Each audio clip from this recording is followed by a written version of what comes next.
So my hair is blowing a la Beyonce. Ah, it is, yeah. Yeah, I know.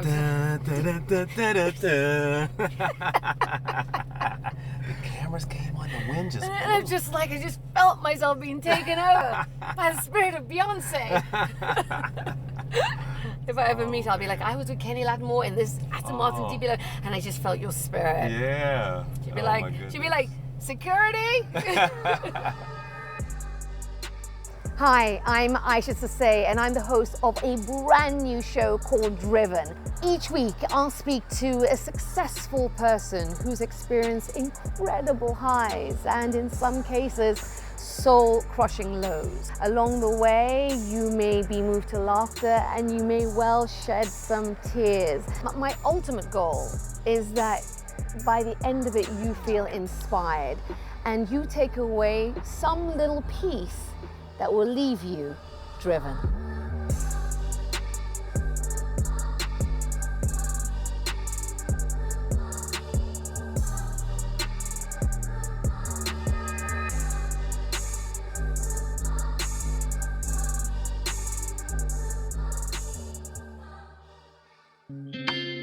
Kenny Lattimore, what a joy to be in a car with you. Oh, it's my pleasure. And I see the people are looking at us. Yeah, they're looking, they're saying, what is that beautiful car right there? A beautiful car with an R&B superstar to kick off the series. And a beautiful host. It's Thank like, what? you. Thank you. To kick off the pilot episode of a brand new series called Driven. And we want to really just dig deep into your story and just really give people something. This title, Driven, is that is very appropriate because I would definitely have to say that as an artist, as a businessman, as a man in general, I've been driven towards positivity, towards leaving a mark, understanding that everyone doesn't get the platform that I've been given. And it's not always because your talent is more superior than others. There are some people who I've met through the years that could sing circles around me. And what do you think has been the most important factor, if you will, in the longevity you've had, the success you've had? Well, I won't discount that I studied classical music and I studied jazz and different forms of music to become great at what I do. For me, I have to put the God factor in. Yeah. When you are created for a purpose, and I believe everybody is created for a purpose, but when you have different types of gifts, they are just used to manifest that greater purpose. So ultimately, I think my gift is just encouraging people. So, you know, to me it's fascinating to hear how you started and to have you in DC today to be honored. You know, to have you honored in the Library of Congress on Capitol Hill. Because you're a DC boy. We're driving these streets. But so these here are we're in your Georgetown, streets, let me tell you, I used to perform down here at a place called Paul Mall. No. And it was just like bars and you know, places honing my craft. And what would you sing? Covers. I was in a cover band, so there were times when I was walking up and down here on a constant basis. Right, these streets that we're driving. These exact streets, and I would perform in this next block. Talk to me first of all about what that means to you to be honored as an icon by the organization Icon Talks.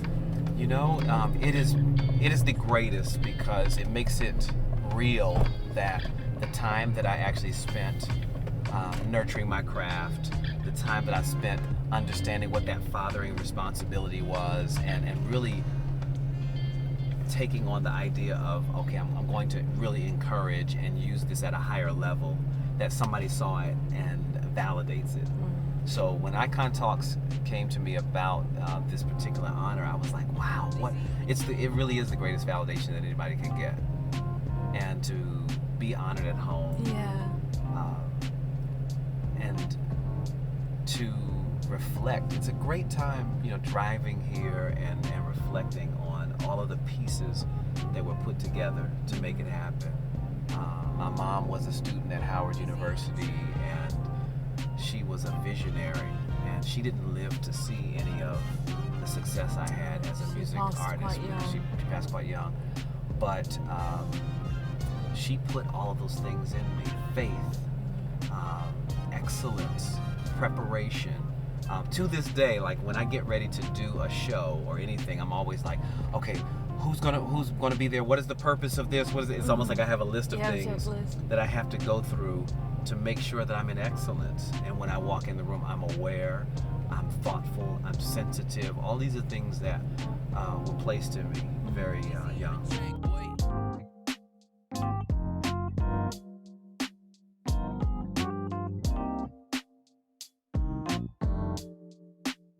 So what did you listen to as a kid growing up? Because you're now an R&B superstar, but what did you grow up listening to? I almost listened to everything. R&B, classic R&B, Stevie Wonder, Shaka Khan, Aretha Franklin, artists like that. Jazz, classical, little rock and roll here and there. In DC, there weren't any barriers like it is today.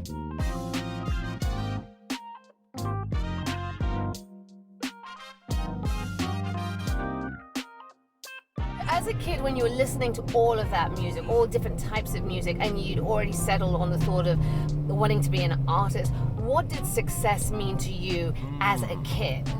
Wow, that's a good one. You know, my mom, being a visionary, had me close my eyes as a kid, and she asked me, said, where do you want to be in the next 10 years? What do you want to do? And when I closed my eyes, I said, I want to be a singer. And she said, okay, what do you see? Right. We had, the Capitol Center was here, which we don't even have in DC anymore. Mm-hmm. The Capitol Center was the biggest arena in the area. And she says, okay, do you see yourself there? And I said, yeah. And I closed my eyes. I said, oh my gosh, I see myself there. And she said, how many people? She was specific. Yep. And then she said, what are you wearing? Wow. She said, what color are you wearing? Everything. So I said, I'm wearing some kind of baby blue. I didn't know why I was wearing baby blue. But it wasn't unusual. It was the 80s. So it was like, so colors were in. Colors are in. But what's really bizarre about that is that the first time I ever sang at the Capitol Center. Please tell me you weren't wearing baby blue. I was wearing baby blue. Wow. But it was the colors of my high school graduation. I sang at my high school graduation. It was the color of my high school. How old were you? So at that point you were 18? Yep, 18 years old. And you know what? Actually, this is the first time I've ever said that out loud, that I was actually wearing baby blue. The same thing to my mom. Yeah. You know what I like about that is because it reminds me of something that I say a lot to people, that if you can see it, if you can dream it, you can be it. Absolutely. And that the only limit is that of one's own imagination. Your That's the first step on the road to success or to accomplishment, right? Yeah. And your success has been built on a particular sound. Yes. Right? It's been built on a particular concept. The WHUR Quiet Storm sound from Washington, D.C. The original Quiet Storm. Light a few candles. Right. You know, it's like Mr. Kenny Lattimore is in the house and we're going to talk about love.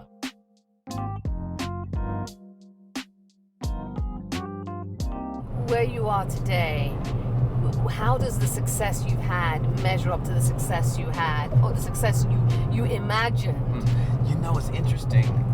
Everything came to pass to the point where I had to go back and dream of another dream, if you will. Yes. And instead of you just saying, yep, I accomplished it and that's the end. Was it as good as you thought it would be? Wow, that's a good question. It was different than I thought it would be. It literally was everything that I thought it would be. But and you mean the attention, the headlines, even the money, and all of what we attribute to success. But I can tell you what I was not anticipating: the fact that I wasn't really ready from a financial standpoint, and I did not always have the best people surrounding me, and they weren't able to be added value. So I learned that when people are not added value, sometimes you have to remove them from your circle or from your life. And maybe you can give them advice, but they don't need to be a part of yours. They don't need to be guiding always you. Being around people that are smarter than you, that know more, and that can continue to elevate you. Yeah. I learned a lot of those things the hard way, that success was going to mean more. To whom much is given, much is required. Absolutely. That was another thing my mom used to say all the time. I know it's a biblical quote.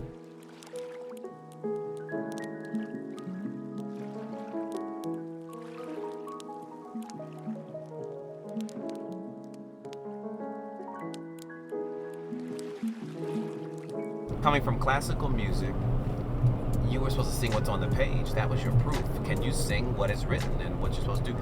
In R&B music and gospel, it was, how do you interpret this, and how do you make the audience feel what you're saying? So I got caught in between all of that at one point where I felt like I had to be perfect every single night. And you do that until you are not able to be perfect. and what does that look like? And that looks when you have the moment where you have the moment where you're like, my voice is tired, I'm exhausted, and I can't hit the note. And you go for the note and you miss the note. Live in front of industry people and people who are judging whether you're considered an elite vocalist if you're great, and you miss the note, and then the review goes out. When you're in that moment, and you're confronted with failure, right? Yes. Talk to me about what's going through your mind, how you're navigating that, and what people can take from engaging with failure, which we all do. I remember having to sing for all of the vice presidents of labels and all of that, and I was on tour with Barry White, so I could barely speak. Wow. So for you supposed to be like, for you I'd give a life, and I was like, for you I'd give a life. I was like, I just literally do not have a voice right now. And why was that? Were you ill, or was it just nerves, or you just bad technique? The voice is just a muscle. Yeah. And it was muscle fatigue. I could not just make it work because you're belting out and you're using power and control. You're using the muscle more than the average person, so it's almost like you're a bodybuilder. And honestly, singing was the longest 3 minutes of my life. Where you're standing there, and what I learned was you stand anyway. Yes. You stand, and if I can't give them the real vocal prowess, then you give them the presence of a star, and you remain gracious. Yes. And that was all I could do. That's all you could do. That's all I could do.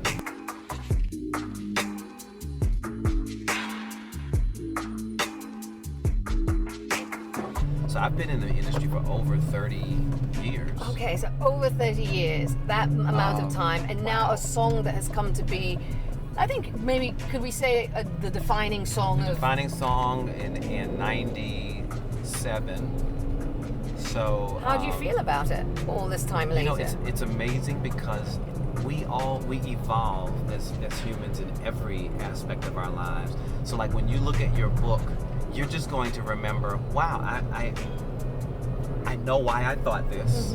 I know why I believed this and why this was significant. And you'll just be asking yourself, what does it mean today? Sure. Hearing For You and Never Too Busy and the different songs, having gone through marriage, divorce, children, all of that, the depth of the lyrics are more significant today because I really had not lived those words. Sure. Not in my 20s. I had not lived some of the things I sung about. They were very idealistic and maybe before their time. So what's driving you? How are you balancing the it? The son aspect is huge. You know, Sidney Poitier in his memoir, The Measure of a Man, talks about the true measure of a man being that offspring and how you raise your children and place them into the world. I think that is still a huge driving point. And I had to have a new conversation with God, as I mentioned before. Once I had achieved success and I had accomplished all of the things that I thought about, I went back and had to have another prayer. And the affirmation that I believe God gave me was that your purpose is to sing to the hearts of women and to the minds of men, to encourage them in love. That's what it's always been about. And whenever I would get tired, or I may not have felt at my best, I would just say that affirmation to myself. Kenny, you still have to go and sing to the hearts of women, to the minds of men. Once I was able to establish Why are you singing to the hearts of men? Why am I not singing to the hearts? Yeah, why are you only singing to the hearts of women and the minds of men? And the minds of men, because I think that we receive love differently. Men receive love in a more intellectual way that is about respect.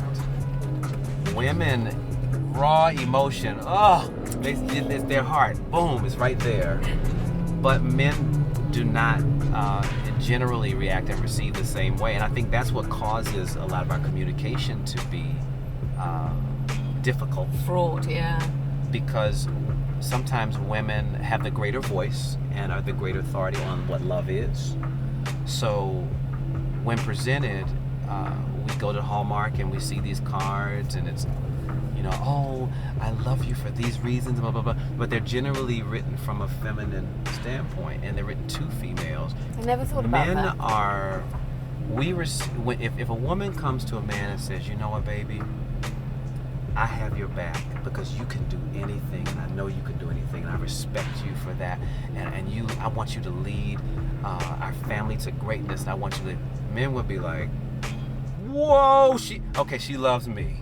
She loves me. If she's saying this kind of stuff, which is totally different than just, oh, you're so beautiful. And there are lots of different adjectives and things you can give to a woman that a man will say, oh, that's cool.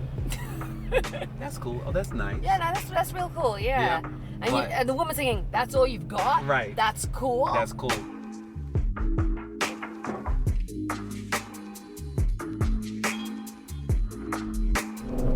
For women, the thought, being the greatest part of romance is the thought, man. You thought about me, you thought about the detail of that. That resonates. For a guy, romance is a big ticket item. I bought you the flowers. I bought you the candy. I took you to dinner and I did this and I did this for you and I did that. It's an act of service. So we think that you're supposed to receive it a certain way, but you're like, babe, you didn't have to do any of that. All you had to do was hold me and tell me that you love me. All you had to do was write on a piece of paper, I love you. So in the concept, languages. Yeah, love languages. You've just gotten engaged. You've got to, you're moving into another phase of domestic bliss. Congratulations. Thank you. Which must be a really lovely bit to be able to sing for. Are you going to sing for you at your own wedding? I was That's wondering. the big question right now. Or if I don't, who's going to sing at Kenny Lattimore's wedding? Oh wow, it's so amazing. We have to figure that out. That's another story.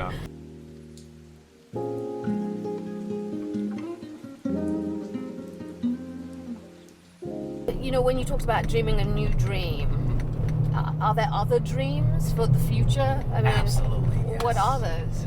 One is I'm starting to dabble into television. Are we going to see you acting? Well, it's funny because I've done acting before, but I just did not own it. Okay. Because I've had opportunities. I've been in movies, I've been in television shows, I've been in all kinds of things, but I've been on stage. I never owned it to say, yes, the actor. And I think that that's so important, as we saw rappers do. Yeah. The rappers Common and Queen Latifah and Will Smith 50 Cent. and 50 Cent eventually just saying, no, I'm an actor as well.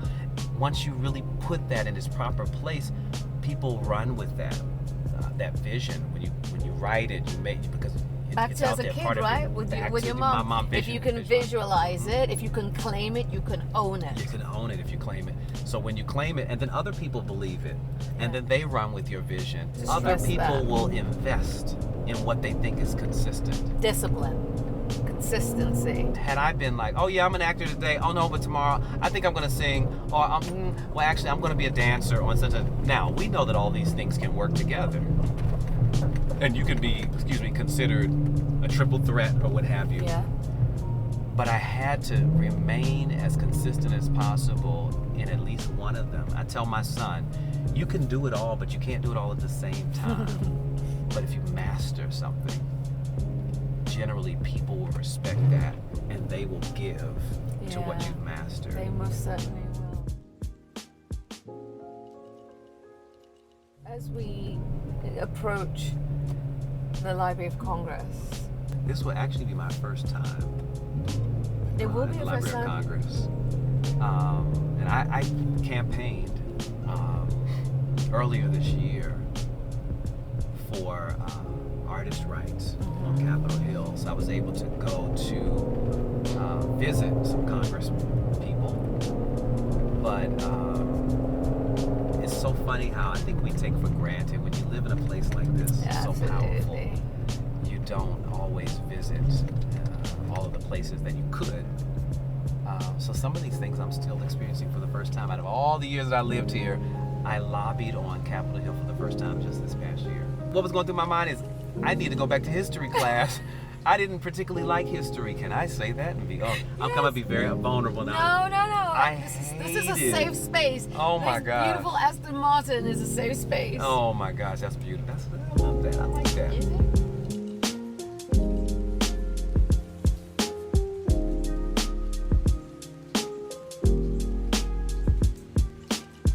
It is a subject that was sore with me. Maybe being an African American. My story was only that I was some slave that came here on a ship. It was difficult for me to embrace history, American history, even more than European history. I probably was able to retain more of European history than I was American history. And it was an issue for me to the point where my mother had to come to school. Really? Absolutely.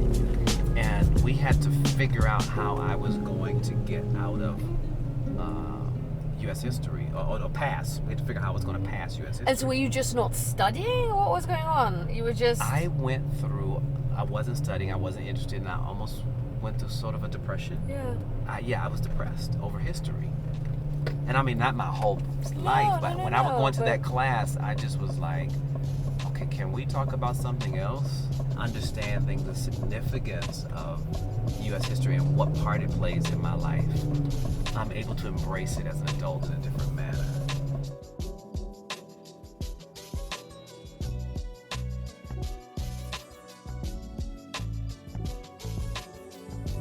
If I can touch one person at a time and just authentically share who I am and my story, and it enlightens them, then they go on and it may inspire them to do something great. I've learned to believe. Love believes all things. That's beautiful. It hopes Love believes all things. all the time. It keeps hoping. And that helps me tremendously, because the moment that I stop hoping, then things don't have a purpose anymore. If they don't have a point, it's like, we're done, you know? But if I keep hoping, then I keep dreaming for my son. I've learned not to try to make him me. That's hard. And judge him like, when I was your age, because we want to say it as parents all the time, when I was your age, I did this. I walked to school, I was independent, but it's like, it's a different world, it's a different society. How do I encourage him? That was difficult. That was probably one of the toughest things emotionally for me. But for men in general, our children bring out a level of vulnerability that even our marriages don't. Something about that offspring where we stop and it hits our hearts. It affects us emotionally in a way that is life-changing and life-altering. Well, I will say that this conversation has hit my heart and has been emotionally altering also. Wow. So I want to thank you. I want to thank you for being so willing to be vulnerable, to share so openly with me, and to start this series is such an authentic and impactful way, because I know this conversation will be impactful, so I know I can say that right at the outset. So thank you for your thoughtfulness and using this platform to elevate what journalism is and the experience of sharing life. That's what Driven is, I believe, going to do. But I also want to give a big shout out to Aston Martin, Washington, D.C. Yes, thank you. Thank you. For providing my dream car. If they don't find this car back on their lot, I know where to send them, Kenny Lattimore. But no, seriously, thanks to Aston Martin and their support. And again, and first and foremost, thanks to you, Kenny, for just being the soul that you are. Thank you so much. Keep soaring. I appreciate it.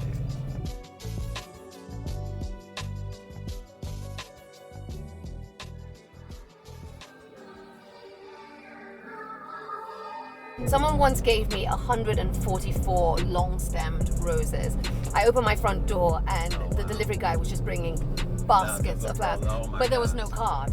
And I was upset about the lack of card. I didn't care that there were 144 imported roses. What I was upset about was there was no card. Which is the message, which is the heart and the soul of it all. And he was like, I bought you the damn flowers. Right. Running low key. When I ride, everybody notice me. Hit the line, burn the rubber when I leave. Swerving them lanes at top speed. I'm on a different type of time.